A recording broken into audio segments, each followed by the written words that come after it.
Assalamualaikum warahmatullahi wabarakatuh. Bismillahirrahmanirrahim. Alhamdulillahilladzi atana bil Mustafa Muhammadin habibina. Alhamdulillahi salatu wassalam alaika wal ali ya khairal anam.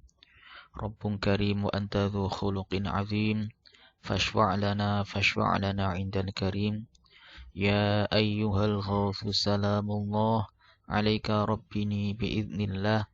Wanzur ilayya sayyidi binawrah musilatil lil hadratil aliyah amma ba'du. Pada pertemuan kali ini melanjutkan materi tentang perhitungan awal waktu sholat. Kemarin sudah kita jelaskan bagaimana langkah-langkah menghitung waktu sholat zuhur, asar dan maghrib. Maka untuk saat ini adalah menghitung awal waktu sholat isya. Sebelum dilanjutkan kepada penjelasan berikutnya, dimohon untuk kepada semua mahasiswa atau peserta lainnya agar menyiapkan alat hitung yaitu kalkulator, baik yang manual ya, atau kalau tidak memilikinya bisa menggunakan aplikasi Realmix Calculator. Waktu isya ini ditandai oleh peristiwa hilangnya mega atau syafaq merah dari latar langit ufuk barat setelah terbenam matahari. Jadi ketika matahari terbenam, kalau kita mengarahkan pandangan ke arah barat, nanti akan tampak di langit itu warna merah. Ya, warna merah. Nah, waktu maghrib itu adalah waktu selama masih ada mega merahnya itu di atas langit. Kalau kemudian mega merahnya itu sudah hilang, maka itu adalah sebagai tanda maghrib sudah habis dan masuk waktu isya. Ilmu astronomi umum ini membagi masa setelah matahari terbenam ini jadi 3 bagian.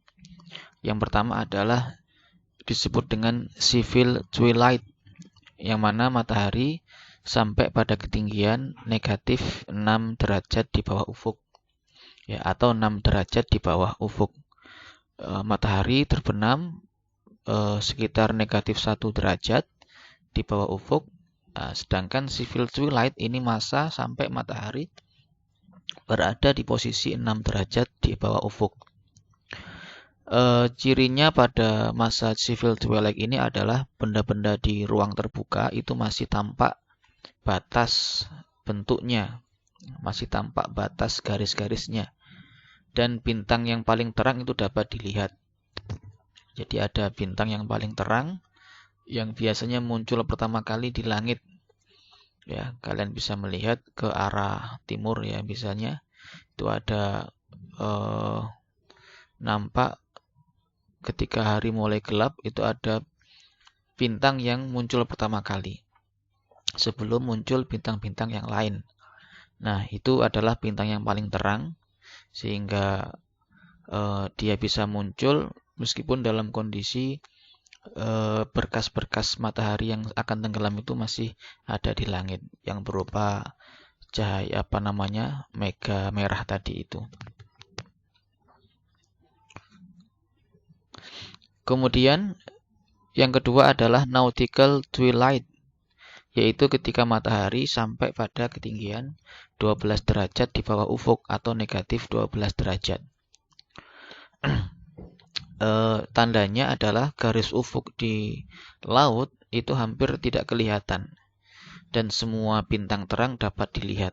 Ya, jadi kalau kita mengamati ufuk ya di laut, kita mengarahkan pandangan kita ke arah barat, ke arah terbenamnya matahari. Garis ufuk yaitu yang memisahkan antara langit atas dengan langit bawah itu sudah hampir tidak kelihatan dan mulai muncul lagi bintang-bintang yang terang ya. Kalau yang pertama tadi adalah bintang yang paling terang, Kalau yang ini adalah bintang yang terang, itu dapat dilihat. Tentunya melihat ini adalah ketika cuaca itu cerah ya. Kalau cuaca mendung tetap tidak bisa kita lihat. Kemudian yang ketiga adalah astronomical twilight, yaitu matahari sampai pada posisi ketinggian 18 derajat di bawah ufuk atau negatif 18 derajat. Di akhir astronomical twilight inilah kemudian yang disebut dengan mega merah itu lenyap dan waktu isya masuk. Jadi waktu isya itu ketinggian matahari ada pada 18 derajat di bawah ufuk ya, sekitar itu.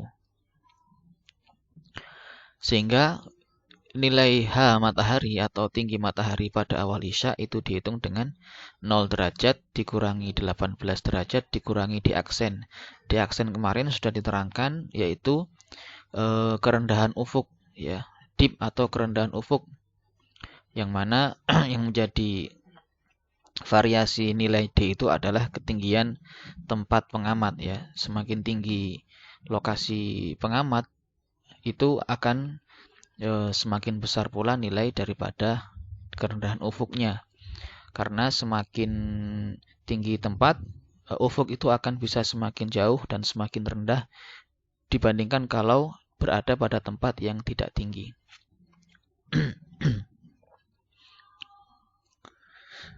Ketika matahari dalam posisi ketinggian isya, lingkaran deklinasi matahari dan lingkaran meridian ini membentuk sudut T, sudut waktu isya ya, sudut T. Berarti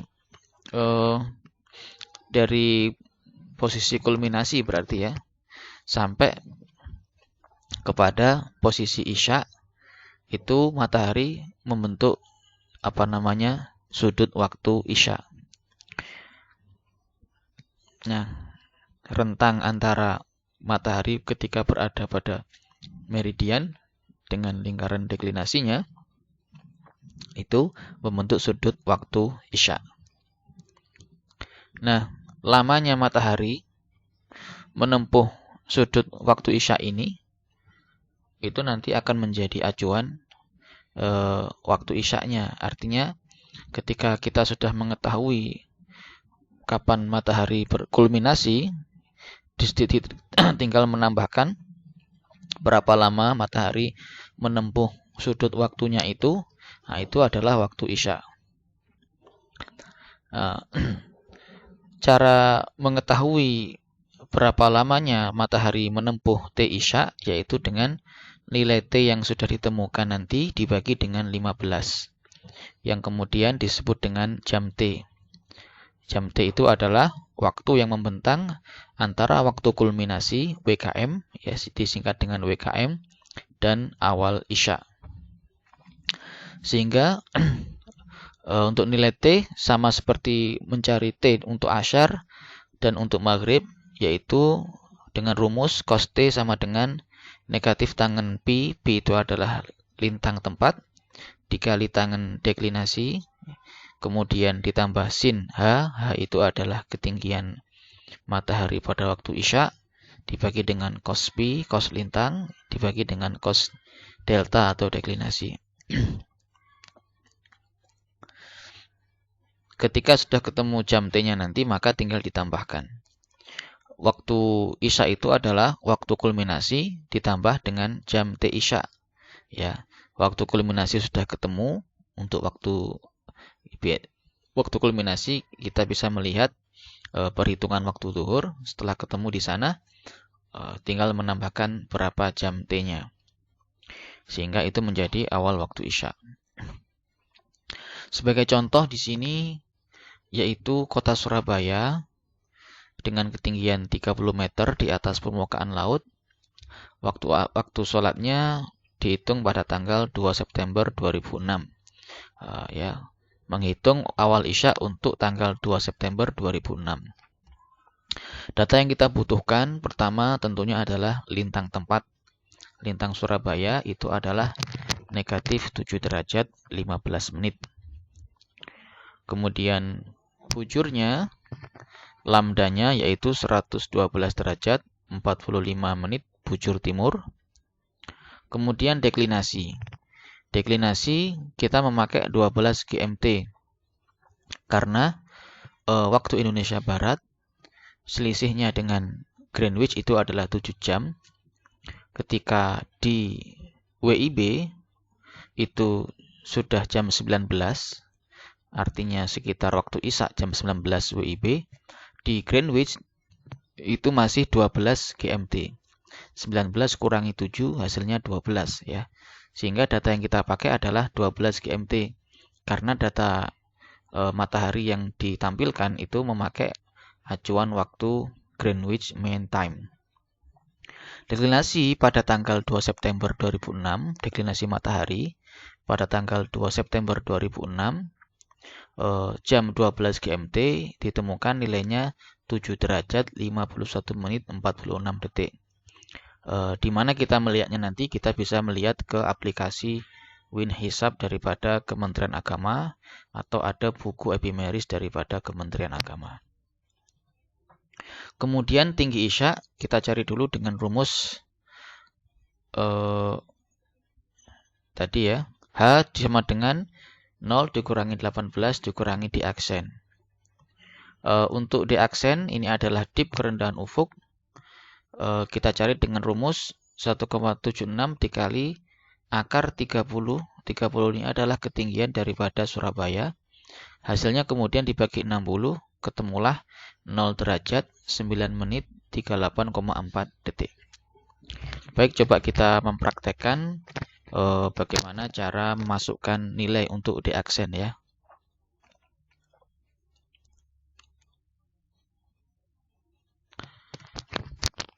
Satu 76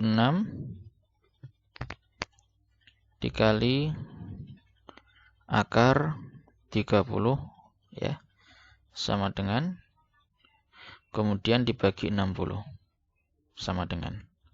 Ini masih bentuk desimal. Caranya kita bentuk ke derajat adalah dengan menekan tombol derajat, yaitu 0 derajat 9 menit 38,4 ya, sama. Lalu kemudian kita masukkan untuk mencari tinggi H Isya ya. Kita saya ganti pointernya dulu. Ya. H Isya ini dengan rumus 0 derajat dikurangi 18 menit dikurangi 18 derajat dikurangi di aksen. Kita masukkan, kita coba input di kalkulatornya. Kita on-kan dulu. 0 derajat dikurangi 18 derajat dikurangi 0 derajat 9 menit 38,4 detik ya. Kita cek dulu apakah 38,4. Oke, 38,4 detik sama dengan negatif 18,160 sekian. Kita jadikan derajat dengan menekan tombol derajat. Negatif 18 derajat 9 menit 38,4 detik. Artinya ketinggian Isya, tinggi matahari pada saat Isya itu adalah 18 derajat 9 menit 38,4 detik di bawah ufuk ya. Lalu kita mencari berapa sudut waktu Isya dengan rumus cos T sama dengan negatif tangen pi dikali tangen deklinasi ditambah sin tinggi Isya dibagi cos pi dibagi cos deklinasi. Langsung kita masukkan angka-angkanya. Pertama adalah negatif tangen pi. Pi-nya negatif 7 derajat 15 menit. Baik, kita on-kan dulu. Negatif tangen negatif ini ya, negatif tangen negatif 7 derajat 15 menit. Kemudian dikali tangen deklinasi. Deklinasinya tan 7 derajat 51 menit 46 detik. Kita masukkan lagi dikali tan 7 derajat berapa tadi? 50 menit 51 46. 51 menit 46 detik. Kemudian selanjutnya ditambah sin H.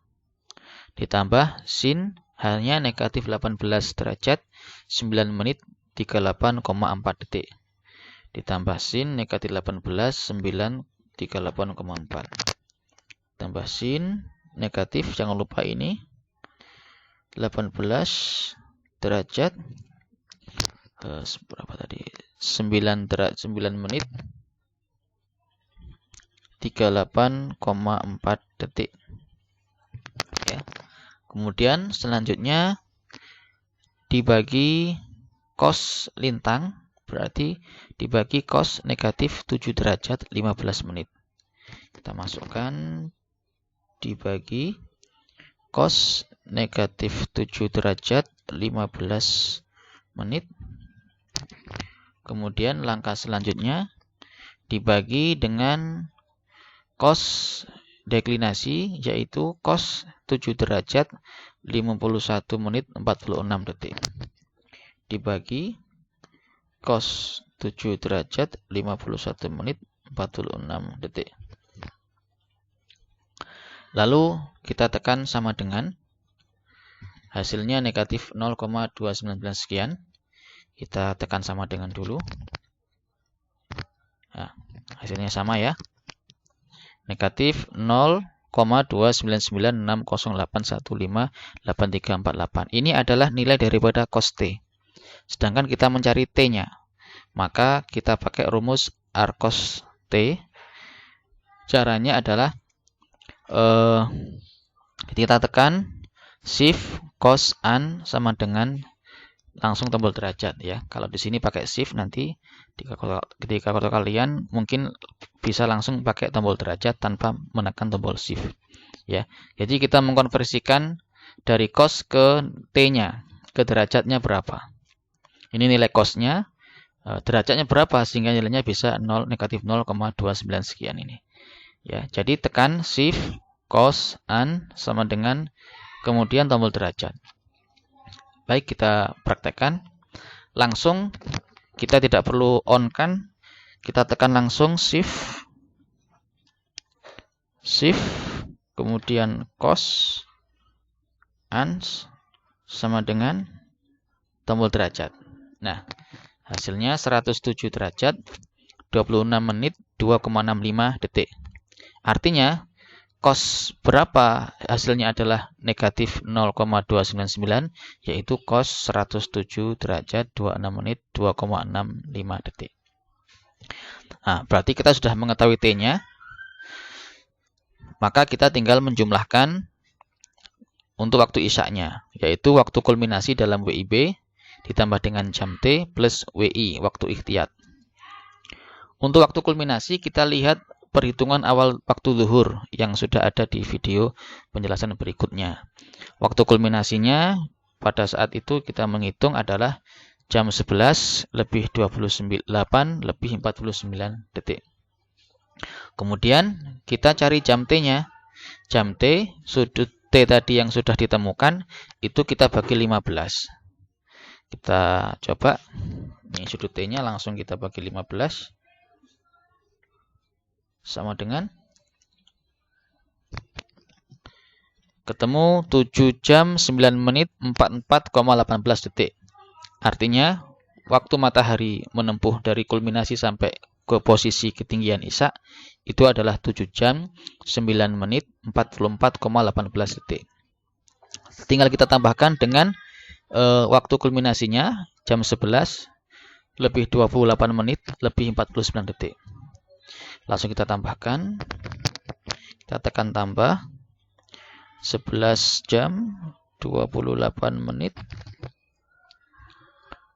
49 detik. Hasilnya sama dengan kita tekan tombol derajat. Nah, jam 18 lebih 38 menit 33,18 detik. Artinya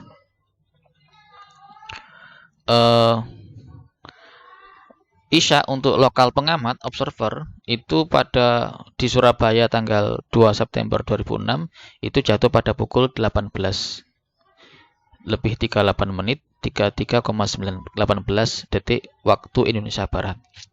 Nah, ini adalah Isya lokal pengamat atau observer. Sedangkan kita mau membuat jadwal waktu sholat untuk satu kota Surabaya. Maka langsung kita tambahkan waktu ikhtiyat. Caranya yang simpel adalah dari 18.38 itu langsung kita bulatkan ke 2 menit berikutnya, yaitu 18.40. Nah, 18.40 nanti tinggal kita kurangi 18.38 33,18 itu adalah waktu ikhtiyat yang ditambahkan. Ya, nanti akhirnya adalah pasti jam 18 lebih 40 ya. Meskipun kita tanpa menghitung waktu ikhtiyat, langsung kita bulatkan ke 2 menit berikutnya. 18.38 ke 18.40 langsung. Nah, berapa selisihnya? Dari 18.40 ke 18.38 ini adalah yang disebut dengan waktu ikhtiyat. Jadi antara 1 sampai 2 menit ya. Baik, kita coba berapa selisihnya, kita cek. Kita kurangi dengan 18.40. Nah, selisihnya adalah 1 menit 0 jam 1 menit 26,82 detik. Ya. Baik, itu adalah perhitungan awal waktu Isya. Nanti video berikutnya akan saya jelaskan tentang bagaimana langkah-langkah menghitung awal waktu sholat subuh. Ya, selamat mencoba untuk mempraktekkan dulu langkah-langkah yang sudah saya jelaskan. Nanti setelah terlatih akan diberikan beberapa soal-soal yang berhubungan dengan menghitung awal waktu sholat. Sekian dari saya. Wassalamualaikum warahmatullahi wabarakatuh.